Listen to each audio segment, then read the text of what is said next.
This friend of the Prophet Muhammad died in China. He embraced Islam when he was 17 years old. Abu Bakr played a big role in introducing him to this Islamic religion. When this companion of the Prophet embraced Islam, accepted Muhammad's apostolic message and abandoned the religion of his ancestors, his mother strongly opposed it. The mother wants her son to return to the same faith as her. Who is he? Yes, that's right, he is Saad bin Abi Waqqash radhiyallahu anhu. And this is the short story. Saad's mother started a hunger and drinking strike to attract the sympathy of her son who loved her very much. He would only eat and drink if he left the new religion. After a while, his mother's condition looked worrying. His family called Saad and showed him the condition of his dying mother. His family hopes that Saad will feel sorry for his mother. Saad saw his mother's suffering condition.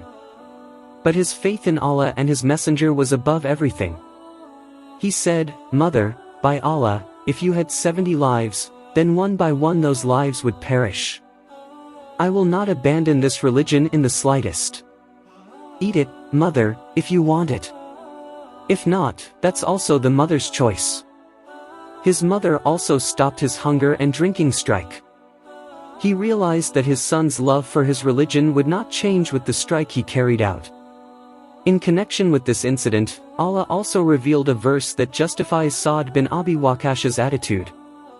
"And if both of them force you to associate with me something that you have no knowledge of, then do not follow them both, and associate well with both of them in this world, and follow the way of those who return to me, then only to me is your return, so I will inform you to you what you have done." Quran Surah Al-Luqman verse 15. Thanks to His Majesty the Prophet Sallallahu Alaihi Wasallam, Saad bin Abi Waqqash was one of the friends who had the mustajab. Rasulullah asked Allah to make Saad's prayer an efficacious prayer. "O Allah, be precise in throwing the arrow and grant his prayer." Hadith al-Hakim's history. This prayer by the Prophet made Saad a great archer and an expert in worship whose prayers were answered. Saad bin Abi Waqqash was the first person in Islam to throw arrows in the path of Allah. He was also the only person that the Prophet ever mentioned the word ransom to. As in his words in the Battle of Uhud, Ali bin Abi Talib said, "I have never heard of the Messenger of Allah redeeming someone with their father and mother except Saad. Indeed, in the Battle of Uhud I heard the Messenger of Allah say, 'Arrow, O Saad! Your ransom is my father and mother.'" Hadith of History at-Tirmidhi.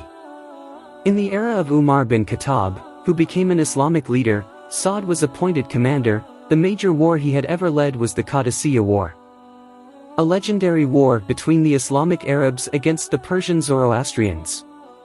3,000 troops of the Muslims were in front of 100,000 more troops of the fully armed Persian superpower.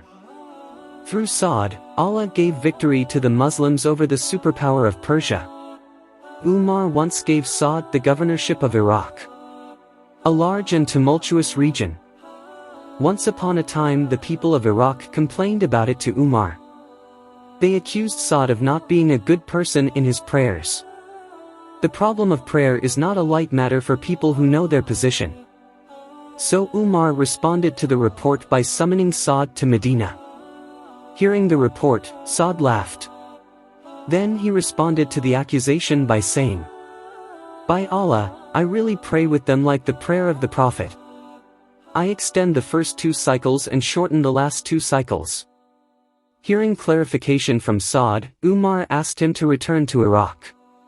But Saad responded by saying, "Are you ordering me to return to the people who accuse me of not being right in prayer?" Saad preferred to stay in Medina and Umar allowed it. When Umar was stabbed, before he died he ordered 6 friends who were approved by the Prophet, one of them Saad, to deliberate on choosing a replacement Islamic leader. Umar said, "If the chosen one is Saad, then he is the one. If other than that, let him ask for help, in his government, to Saad." Later, when the slander occurred during Ali bin Abi Talib's caliphate, Saad heard a man cursing Ali's friends, Talha and Zubair. That person even continued to refuse to stop cursing. So, Saad said, "Then I will pray for you to Allah." The man then said, "Apparently you want to scare me, as if you were a prophet." So, Saad went for ablution and prayed 2 rak'ahs, then prayed, "O Allah, may according to your knowledge, this man has cursed a group of people who have received your kindness and their actions have invited your wrath. So please use this as a sign and lesson." Not long after, suddenly a wild camel appeared from one of the yards and hit the man and killed him. Saad bin Abi Waqqash encountered major disputes that occurred among the Muslims between Ali and Muawiyah, radhiyallahu anhum ajma'in. Saad's attitude at that time was not to side with any group. He also ordered his family and children not to tell him any news. His nephew, Hisham bin Utbah bin Abi Waqqash, said to him, "O uncle, this is 100,000 swords, troops, who consider you to be the rightful caliph." Saad answered, "I want just one sword out of the 100,000 swords. If I hit a believer with that sword, it will not cause any harm. If it is used to hit infidels, jihad, then it is deadly." Hearing his uncle's answer, Hisham understood that his uncle, Saad bin Abi Waqqash, did not want to take part in this problem at all. He left. He died at the age of 83 years.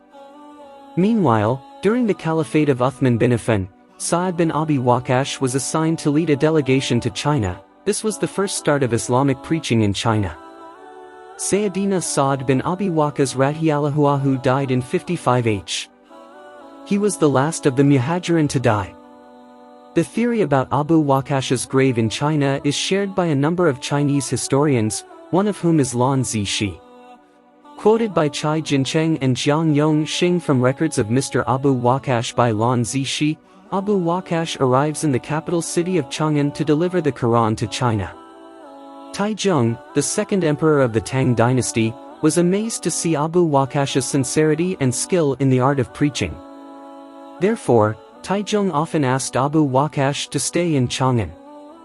The emperor also requested that a mosque be built in Chang'an to be used as a place to receive delegations and Muslim citizens. Although Chinese history experts argue that the tomb which is the main destination for domestic and foreign tourists in Guangzhou is the tomb of Saad bin Abu Waqqash, other historians disagree. They believe more in the Baqi cemetery, Medina, as the final resting place of the companions who are included in the ranks of the 10 companions who have been guaranteed entry to heaven.